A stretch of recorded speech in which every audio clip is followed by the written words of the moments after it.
اچھا جی، اگر ہم دوسرے یہ پارٹ 2 کا حصہ سٹارٹ ہو گیا ہے، اور ماشاء اللہ سے پارٹ 2 میں ایک اور روایت کے مطابق رسول اللہ صلی اللہ علیہ وسلم نے فرمایا ہے، تم میں اے مسلمانوں، تم پہ ایسا مہینہ فگن ہو گیا ہے، ایسا مہینہ آ گیا ہے کہ تمام مسلمانوں کے لیے، تمام امت مسلمہ کے لیے اس سے بہتر مہینہ کوئی بھی نہیں، اور منافقین پر اس سے بڑھ کر برا مہینہ کوئی بھی نہیں ہے آیا۔ پھر دوبارہ نبی کریم صلی اللہ علیہ وسلم نے فرمایا کہ اللہ تعالیٰ اس مہینے کا ثواب، اس کی نفلی عبادات اس کے آنے سے پہلے لکھ دیتا ہے، اور اس کی اس بدبختی جو منافقین ہیں ان کی بدبختی، ان کے گناہ بھی اس مہینے سے آنے سے پہلے لکھ دیتا ہے، کیونکہ مومن اس میں اتفاق کے ذریعے قوت حاصل کرتا ہے، وہ اپنی تیاریاں شروع کر دیتا ہے، وہ اپنے نماز روزے کی جو احکامات ہیں، جو قرآن ہمیں حکم دیتا ہے، جو اللہ تعالیٰ کے حکم سے ہمیں یہ نصیب ہوا یہ مہینہ، اس کی ایک قدم با قدم اس کی ایک تیاریاں شروع کر دیتا ہے، اس کی ایک اپنی عبادت کے لیے اپنے ٹائم کو مقررہ کر دیتا ہے، اپنی ایک لسٹ بنا دیتا ہے کہ میں نے اس ٹائم نماز پڑھنی، اس ٹائم میرا کاروبار، سے جو چیزیں بھی ہیں، وہ منافق مومنوں کے لیے غفلتوں کا اور ان کے لیے عیب فلاس کہنے کا، جو منافق لوگ ہوتے ہیں، مطلب کہنے کا مطلب یہ ہے کہ جو منافق لوگ ہیں، جو جھوٹے لوگ ہیں، جو حسد کرنے والے لوگ ہیں، جو ایک بدبخت لوگ ہیں اللہ تعالیٰ کی نگاہ میں، جو حسد کرنے والے ہیں، مطلب اللہ تعالیٰ کے حکم سے وہ ایک منافق ہی ہم کہیں کہ ایک حسد کرنے والا ہم کہیں کہ وہ حسد کرنے والوں میں شمار ہو جاتے ہیں، وہ دوسروں کی غفلت کرنے میں شمار ہو جاتا ہے۔ مثال کے طور پر جیسے کوئی اچھا کھا رہا ہے یا اچھا پی رہا ہے یا وہ نماز پڑھ رہا ہے، جو بھی ہے وہ ایک ہائی میں شمار ہو جاتا ہے، مطلب وہ غفلت کرنے میں شمار ہو جاتا ہے، اس کی برائی کرنے میں شمار ہو جاتا ہے۔ حضرت کعب بن حجرہ بیان کیا کرتے ہیں کہ حضرت کعب بن حجرہ بیان کرتے ہیں کہ رسول اللہ صلی اللہ علیہ وسلم نے فرمایا کہ ممبر کے پاس آ جاؤ، ہم سب کو فرمایا کہ ممبر کے پاس آ جاؤ، اور ہم لوگ آ گئے تو آپ سرکار دو عالم صلی اللہ علیہ وسلم، محبوب کائنات صلی اللہ علیہ وسلم، محبوب یاور صلی اللہ علیہ وسلم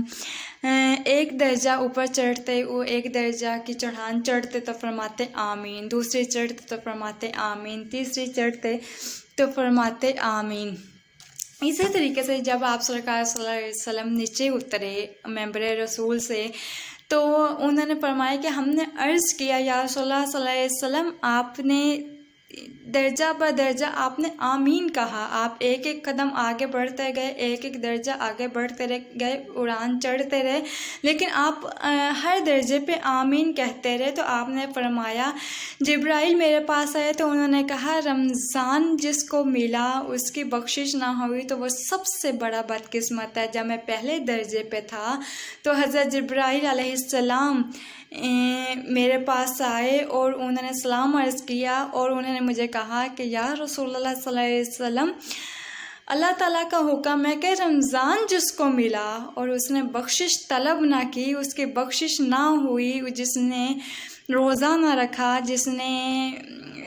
روزوں کا اہتمام نہ کیا، جس نے اس خاص مہینے میں، اس خصوصی مہینے میں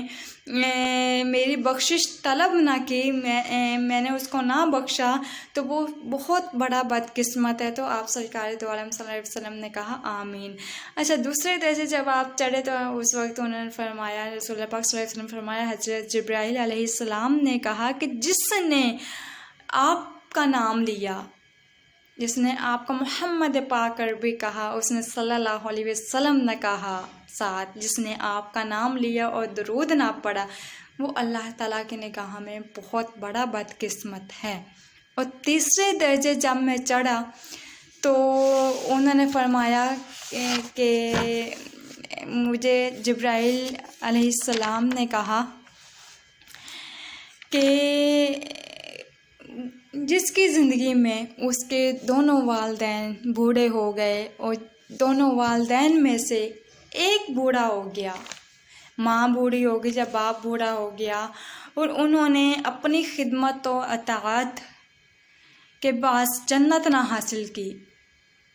وہ بہت بہت بہت بڑا بدقسمت ہے۔